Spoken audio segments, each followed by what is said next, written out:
السلام عليكم ورحمة الله وبركاته. أهلا بكم حبايب قلبي في حلقة جديدة من ما بين الشوطين. في حاجات في الكورة بتتنسي على طول، وأوقات الماتشات نفسها بتتنسي، لكن في مواقف غريبة جدا ممكن تحصل في الماتشات هي اللي بتتخلد طول الوقت. وحلقتنا النهاردة مختلفة، لا هنتكلم عن خطط ولا إحصائيات ولا تشكيلات، هنتكلم عن أشهر مواقف حصلت في ماتشات قلبت الدنيا ساعتها ولحد النهارده بنفتكرها. وصدقني شايفك يا اللي بتتفرج عليا من غير ما تكون عامل لي سبسكرايب. خلي عندك شويه دعم يا عم، وانزل اعمل سبسكرايب للقناه واعمل لي لايك وفعل زر الجرس عشان يوصلك كل جديد. معكم محمد فريد ما بين الشوطين. بسم الله، يلا نبدأ.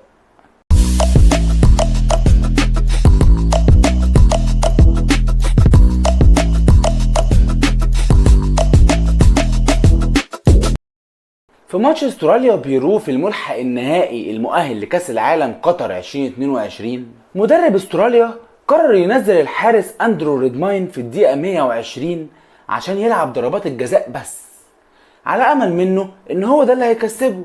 اندرو ريدماين قرر يعمل حركات غريبة جدا قبل كل ضربة جزاء لبيرو، يرقص، يعمل استرتشات كده كأنه في الجيم مش في كأس العالم، والجمهور ساعتها كان مذهول. والمفاجأة هنا ان فعلا الراجل ده بالطريقه دي قدر يكسب فريقه ويصد اخر ضربه جزاء.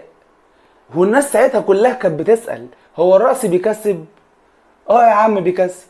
الاسترالي اندرو ريدفاين، هل سيفعلها اندرو ريدفاين ويكون قد فعلها جراهام ارنولد عندما اقحمه، ويفعلها للمره الثانيه بعد 2006 ويتأهل من ركلات الترجيح للمونديال؟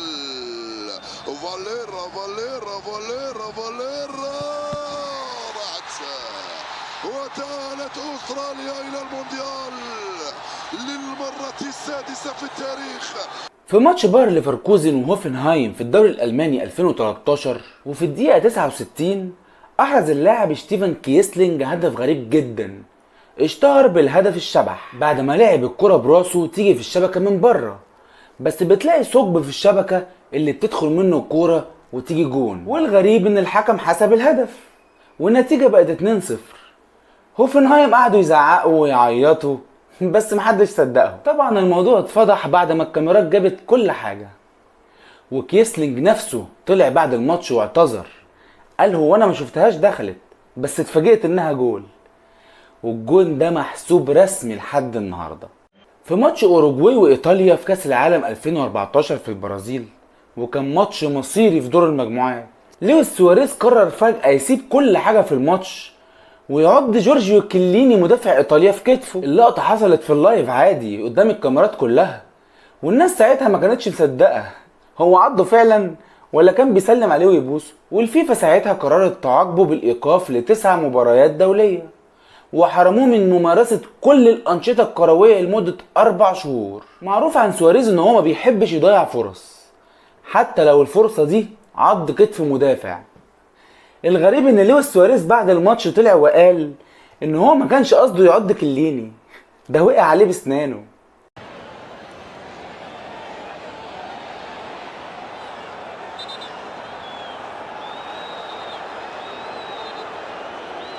في ماتش ليفربول وتشيلسي في الدوري الانجليزي 2014، كان ماتش حسم الدوري. جمهور ليفربول كله كان بيحلم بالدوري عشان بقالهم كتير جدا مستنيين. وفجأة الزعيم، القائد، أسطورة النادي ستيفن جيرارد قرر يتزحلق. في آخر دقيقة في الشوط الأول جيرارد معرفش يستلم الكرة اللي جاتله من المدافع وراح متزحلق قدام ديمبابا مهاجم تشيلسي اللي خطف الكرة وراح جاب الهدف الأول. وبسبب اللقطة دي الدوري راح والحلم اتكسر، والناس ما افتكرتش غير اللقطة دي، اتعمل عليها ميمز وكوميكس واغاني، والاسطورة جيرارد فضل اسمه مرتبط بالزحلقة دي لحد النهاردة.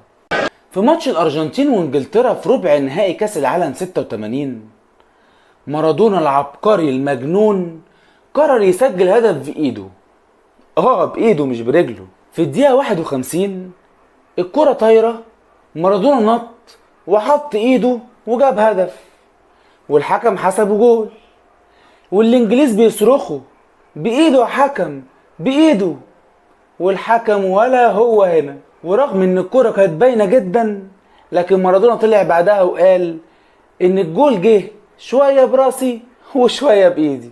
الهدف ده لسه بيتحكي عنه لحد النهاردة، واي حد بيجيب جون بايده بالغلط يتحسب او ما يتحسبش بيتقال عليه هدف مارادوني.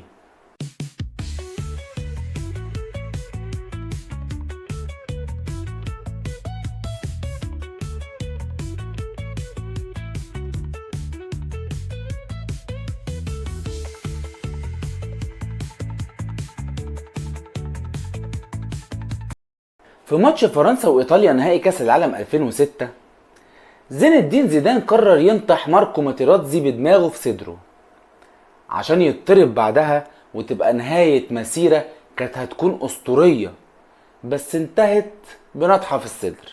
كان اخر ماتش في مسيرته، وبعد ما سجل في النهائي دخل في مشادة مع ماركو ماتيراتزي لاعب ايطاليا، قام نطحه في صدره. الحكم ما شافهاش، بس الحكم الرابع شاف، والكارت الاحمر طلع، وزيدان خرج بعدها من الماتش وساب فريقه في ورطة. فرنسا خسرت في ضربات الجزاء، وزيدان انهى مسيرته في اخر ماتش في حياته مطرود. في ماتش المانيا وتشيكوسلوفاكيا في نهائي اليورو سنة 76 اللي خلص 2-2 وراح لضربات الترجيح، وفي اخر الضربة دخل لاعب يشوطها سجل اسمه على الكورة لحد النهاردة، أنطونين بانينكا، اخر لاعب هيشوط ركلة جزاء في تشيكوسلوفاكيا. لو ضيع المانيا ترجع. الكل متوقع صاروخ، لكن هو فجأة دخل وشاطها بالشياكة. معلم عملها كوبري في نص الجول، الكرة دخلت بهدوء والحارس اترمى على جنب. دي كانت اول مرة يحصل فيها كده، ومن يومها لحد النهاردة اي ضربة جزاء بتتشاط كده بنسميها بانينكا. Antonin Panenka! Oh, it's genius! Zenmaier dives. Panenka finds the net.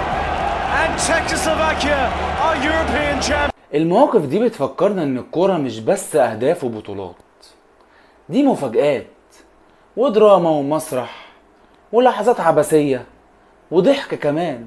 يا ريت تقولي في الكومنتات ايه اغرب موقف شفته في ماتش كورة في حياتك، ويا ريت كل واحد بيتفرج يخلي عنده شوية دعم ويعمل لي لايك وسبسكرايب للقناة ويفعل زر الجرس عشان يوصل له كل جديد.